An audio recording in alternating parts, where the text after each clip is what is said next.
Om Shri Gurubhyo Namaha. Hare Krishna. Hare Krishna. Welcoming everybody to the first episode of Divine Edition.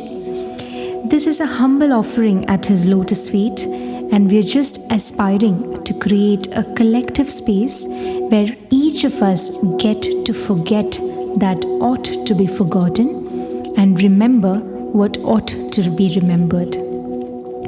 This is a humble attempt to drown ourselves in the bliss of His names, leelas, stories and glories, and to carry with us that bliss through every second of our lives. While I was thinking and praying on what we should start off with, there was nothing that was more inspirational than contemplating upon the Sampurna avatar of Parabrahma, the Jagadodharaka, Bhagavan Shri Krishna.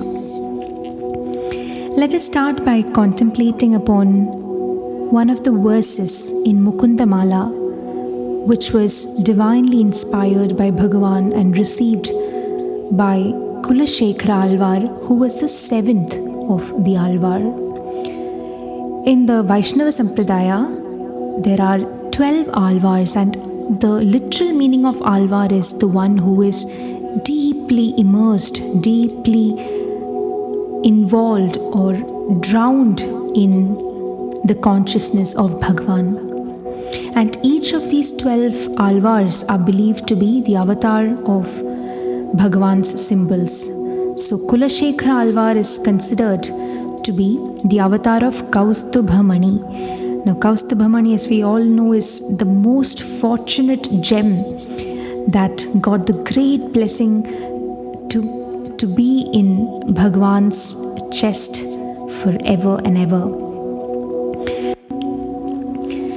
So this beautiful stotra Mukundamala starts off by Kulasekhara Alwar's prayer to Bhagavan to bless him with his grace that would allow him to sing Bhagavan's praise forever.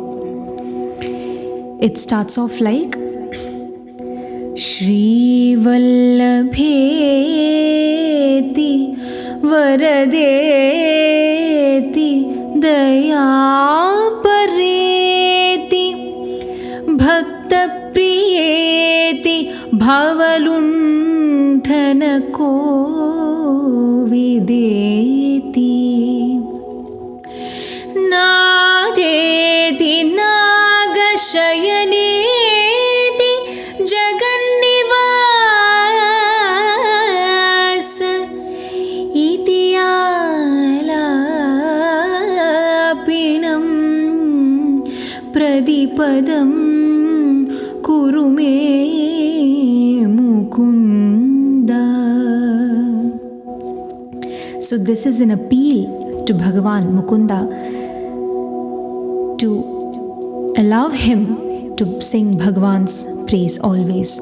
So this has got such a beautiful and a very deep meaning to it that we are indeed the blessed ones, because without Bhagavan's grace, without the divine providence, we will not be able to even think about Bhagavan, to remember Bhagavan, to chant His holy names and to meditate upon that beautiful form.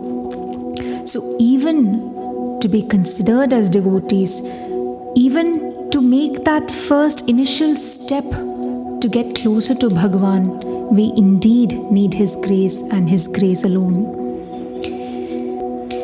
Bhagavan Sri Satya Sai Baba in Satya Sai Speaks Volume 6 beautifully explains to us the significance of each of the places that Bhagavan Krishna lived his mortal life. So he was born in Gokulam, then moved to Vrindavan and spent most of his childhood and his youth in Vrindavan, then went back to Mathura to slay Kamsa, and upon the request of the people there, he stayed back in Mathura for some time and then took his entire clan to Dwaraka.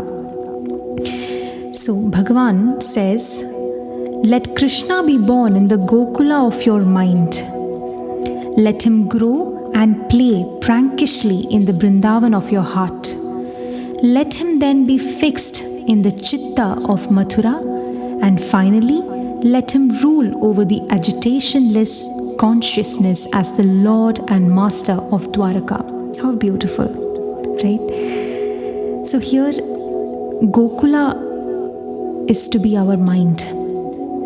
And the first thing that comes to our mind when we think about Gokulam or the time spent in Gokula by Bhagavan, we're immediately taken to his name as Navanita Chora, right?